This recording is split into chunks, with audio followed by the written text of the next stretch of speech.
আমি ইহুদিদের জীবনী নিয়ে অ্যানালাইসিস করে দেখলাম যে তাদের যখন একটা মা সন্তান প্রসব করবে, গর্ভ ধারণ করে, তখন তাদের মা অনেক জটিল জটিল গণিতের সমাধান করে, বিজ্ঞান নিয়ে গবেষণা করে, রিসার্চ করে। তারা বিশ্বাস করে আমার সন্তান যখন আমার গর্ভে থাকবে, তার মাইন্ডসেট, তার চিন্তা ভাবনা ওইভাবেই ডেভেলপ হবে যেইভাবে সে যখন গর্ভে থাকে আমি চিন্তা করব, ওই সময় যেভাবে আমি চিন্তা করব ওইভাবেই গড়ে উঠবে।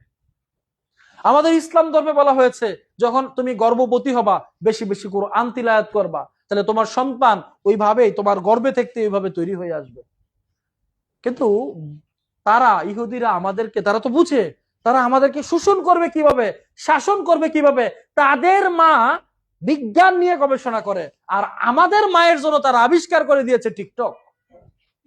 ওই ইহুদিরা আবিষ্কার করেছে, তারা টিকটক দেখে না, তারা আমাদের জন্য দিয়েছে। আমাদের মায়েদের জন্য দিয়েছে ফেসবুক রিলস,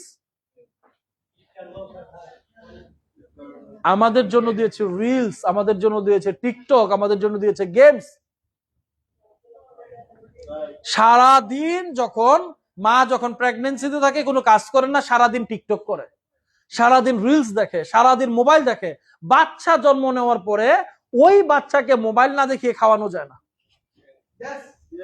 কেন খাওয়ানো যায় না? কারণ ওই যে তার মাইন্ডসেট, তার চিন্তা ভাবনা তো মোবাইল, সে গর্ভ থাকালীন সময় কিন্তু সে এটা পেয়ে আসছে। এই বাচ্চারা যখন পৃথিবীতে ভূমিষ্ঠ হয়, সর্বপ্রথম বাচ্চারা যে শব্দটা করে সেটা হলো ওয়া ওয়া ওয়া। আর মা বাচ্চার কানে সর্বপ্রথম যে শব্দটা করে না না না, কেঁদো না কেঁদো না কেঁদো না। মা সর্বপ্রথম বাচ্চার কানে যে শব্দটা দেয় সেই শব্দটার নাম হলো না। বাচ্চা কি না এবং ইয়েস বুঝে, কিন্তু তার ব্রেইনে বারবার কোন শব্দ যাচ্ছে? না না না।